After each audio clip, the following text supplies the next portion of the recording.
So what am I saying? For example, let me give you another example.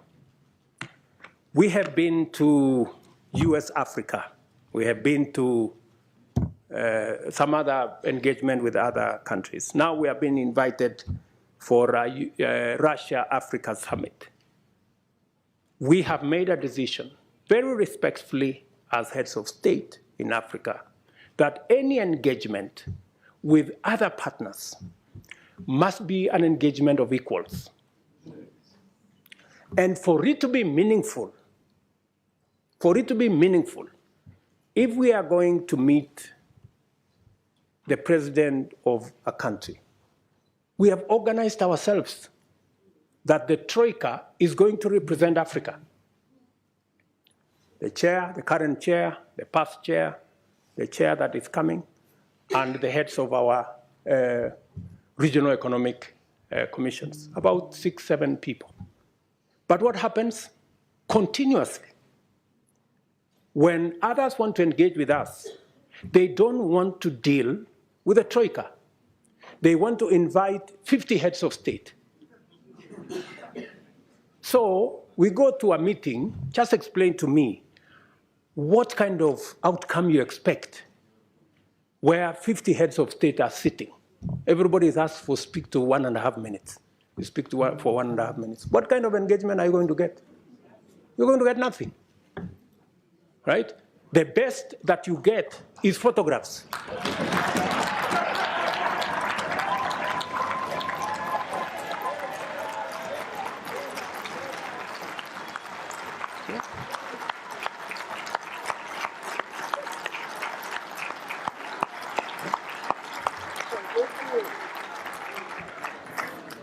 That's it.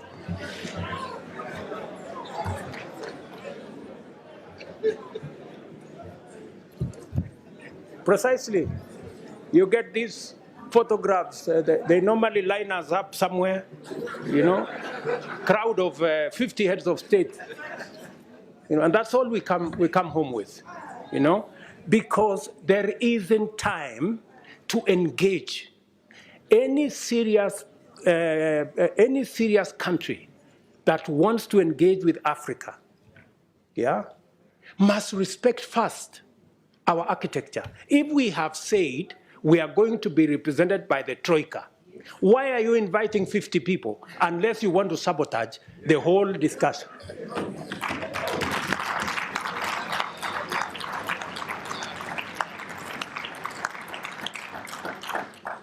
And if you can't respect our own rules, it is a sign of lack of goodwill. I mean, you must, so that when we engage, you know, if we have a smaller group of 5 people, then you can have a meaningful conversation. And we can have a meeting of equals. But here you are, you represent 200-300 million people. You have a guy here who represents 10 people. You have another guy who represents 10 million people. Then that conversation becomes, and some of the time, you know, the most unfortunate thing is that some of the people who invite us to these meetings tell us, if you don't come, there will be consequences. So all of us are forced to go to a meeting that has no meaningful outcome because of blackmail. This is not right, good people. You know, this is not okay, you know? So I have written to my brother who was here the other day that this time round, any other invitation, it must respect the rules of our continent. We have said any meaningful engagement, anybody who wants us to take them seriously, they must first respect our architecture. If they want a fruitful engagement, they should engage our continent in a manner that we can effectively represent our people and we can effectively discharge our mandate and articulate our issues, not in a crowd. We want to be effective. We want to engage. you know?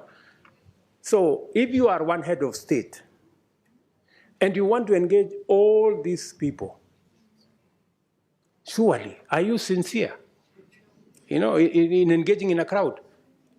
Because some of these good people, they want to avoid any commitments, you know? They want to avoid any meaningful engagement. They just want a baraza and okay, pictures, and then we go. Dinner, and then, I mean, good people. We have food in our countries, at least. We can eat at home.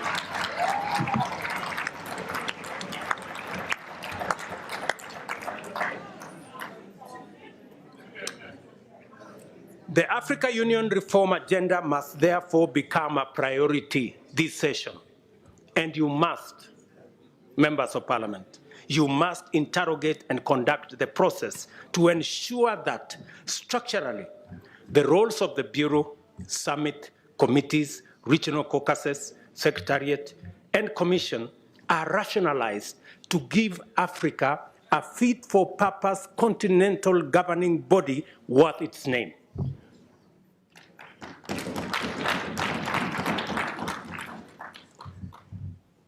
To do so, this Honorable Assembly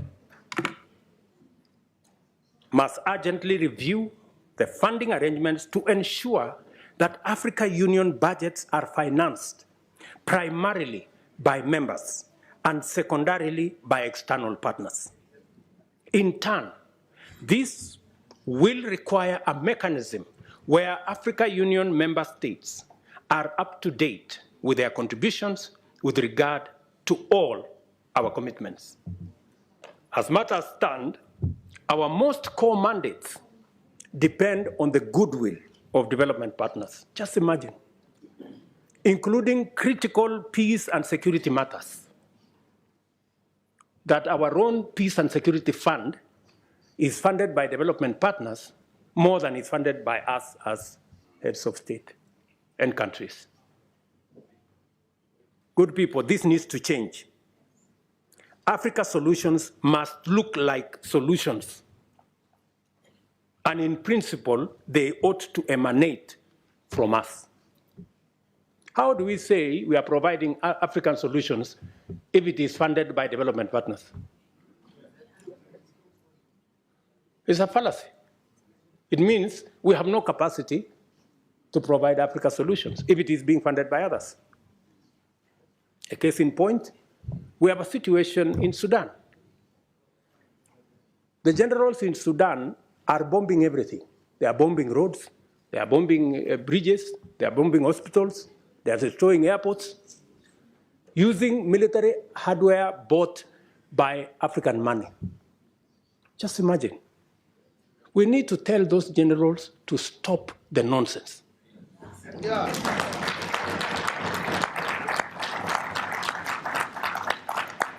Military capacity is for fighting criminals and terrorists. It is not for fighting children and women and destroying our own infrastructure.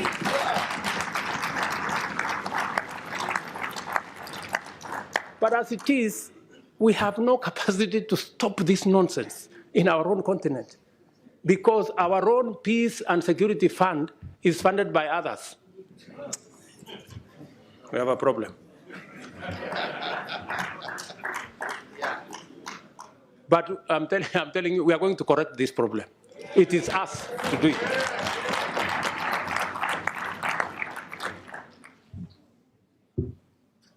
Let me also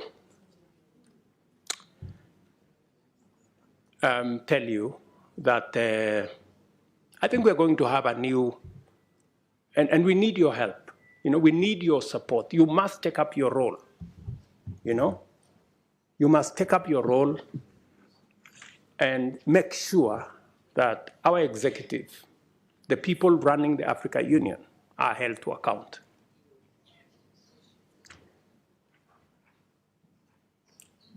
With this vision in mind, I sought and was privileged to receive the approval of the African Heads of State and Government Summit to have the honor of hosting the Africa Climate Summit in Nairobi this year in September. This will be a major gathering of African and global leaders to deliberate and consolidate a clear African position and clear African voice as we project our agenda in the global stock take engagements and the build-up to COP28. The summit also provides an opportunity to highlight and forge consensus on the modalities of unlocking Africa's vast potential to positively impact the climate agenda and rally the world to tap into the numerous opportunities that Africa presents towards global net zero. This will not be another morning summit where we are mourning about our situation. We are going to boldly tell the world we will contribute positively to a solution, and we have what it takes. I invite you all to Nairobi to join us at that summit and to take part in that broader journey and vision for Africa to hold meaningful discussions with global partners. I have told you, Africa heads of state and governments have resolved that partnership summits by external parties shall be reviewed with a view to providing an effective framework for African Union partnerships. And we are going to work together in that manner. Another proposition I want to make to you is the United Nations. This is an important forum for transacting global affairs in diplomacy, peace, security, and trade, among others. But Africa, a continent of 1.2 billion people and a GDP of close to $2 trillion,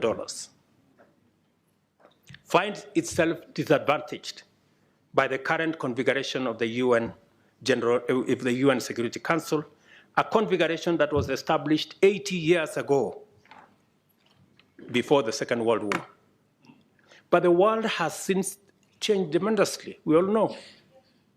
Countries that had not become self-determining have since attained independence and are making a huge contribution to their people, continents, and the world. It is therefore time to reform the UN Security Council and change it from an exclusive club of 5 permanent members to a more representative global council that works for the interests of the whole world.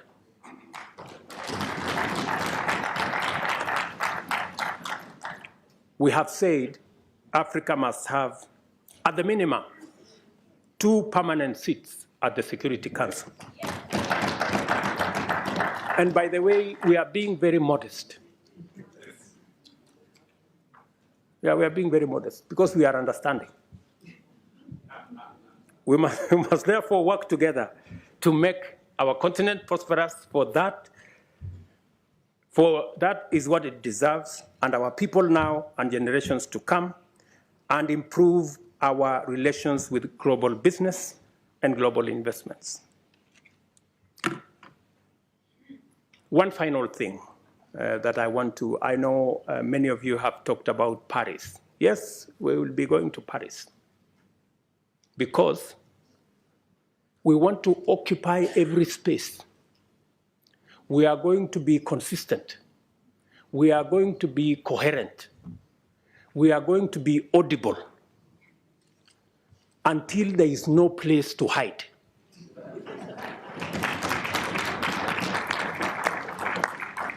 Yeah? Until the conferences are stopped. Otherwise, we will make them noisy, we will make them messy, and there will be consequences. If we are not heard, we are refusing to stay on the margins anymore. Yeah? We want to be at the table. Because we are told the risk of not being at the table is that you could be in the menu.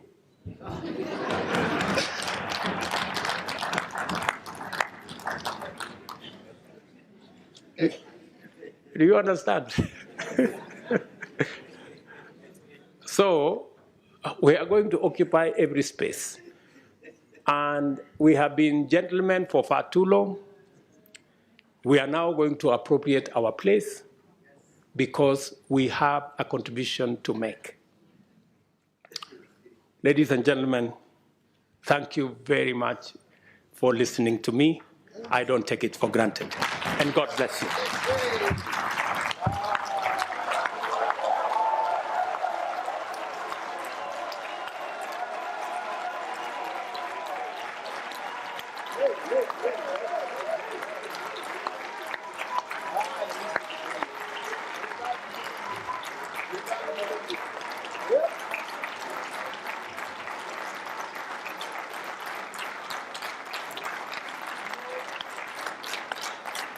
Thank you.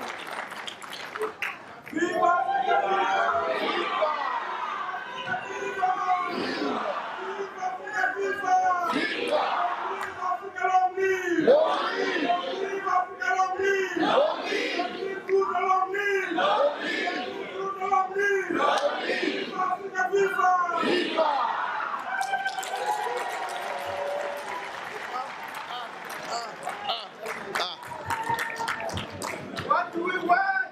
Direct justice. What do we want?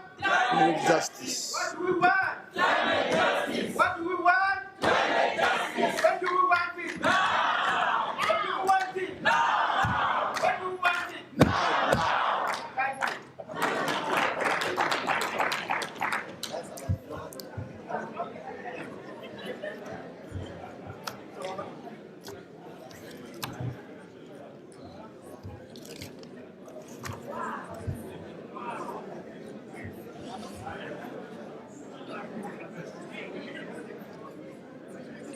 I have nothing to say. I have nothing to say. I have nothing to say. Hey! Hey, hey, hey, hey, hey, hey, hey, hey, hey, hey, hey, hey, hey, hey, hey, hey, hey,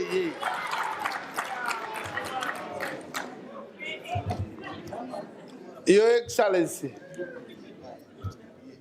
Your Excellency. I am standing here saying, what can I say? Nothing but to just thank you, nothing more. Just thank you. Hey. Yeah. Yeah. At one point, I could see 80% seated and wondering, looking at you like this. Wondering whether this is coming from a president of this continent. People have always wanted to hear what you say, but they don't hear it. You know, you spoke as if you were this side, not this side. Look, look, look, look. You have propelled Africa to another higher level. I tell you. We now have gained confidence in our leadership on this continent. We really have confidence. We now have hope. And those that are aspiring, because this parliament has produced, as we said yesterday, a number of heads of state from this parliament. The current president of Seychelles was here 2 years ago. The current president of Namibia was a member of this parliament. Former President Mahama of Ghana was a member of this parliament. Former President of Mali, Keita, was a member of this parliament. Who else? So, now today, Niger president, Niger, Bazoum, Honorable Bazoum, he used to sit over there, that side. Bazoum, former member of this parliament. But I want to say, if there are others among you who are also aspiring, I think twice. It is no longer the presidents of yesterday.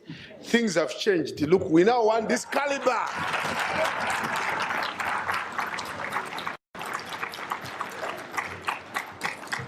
This is the caliber now we are looking for. So you may have to withdraw your candidature. Anyway, if you listened properly, and all of you listened, this can be a speech, a talk, but in my language of academic life, this is not a speech. It is a treatise which lives forever. Treatise.